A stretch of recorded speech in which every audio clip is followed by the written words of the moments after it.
So, ito guys, yung tanim ni Kagawad Maning dito sa dagat. Ayan, makita nyo po yan, dagat po yan. So, ayan po yung tanim niya po. Nakita nyo naman po, sobrang tataba. Walang mga uod. Ayan. Makita nyo po sa baba, ayan. So, yan ang mga itim-itim yan. Yung sa ano yun ng palay. So, kaya rin nalagyan po ng ganyan para po sa mga bakterya. Para good bacteria lang po yung magkaroon tong tanim. Yan. So, yan. Ang tataba oh. Tingnan nyo naman po sa daon pa lang. So, ito po. Yan. Dami. Hanggang dun po yan sa unahan. Hanggang dun po yan. Dun, hanggang dun. Meron pa dito sa kabila. Ito sa kabila, medyo maliliit pa po. Ayan. So, ito guys, ano na to?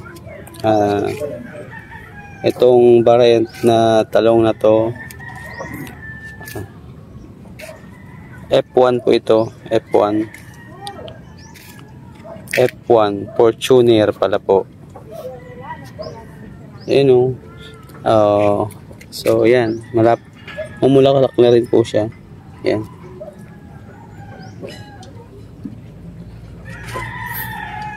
So, na-pruning na rin po ito.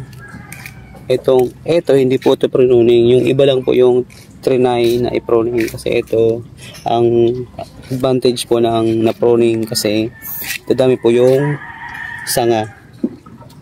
So, hanap tayo dito ng na-pruning na. Ayan o, may bulaklak na po yan. Pinopruning po yan dito. Dito po. Ayan, dito yan pinopruning. So, ito po, na-pruning ko itong isa. Ito. Ayan po. Makikita po ninyo ito. O, tingnan natin dito.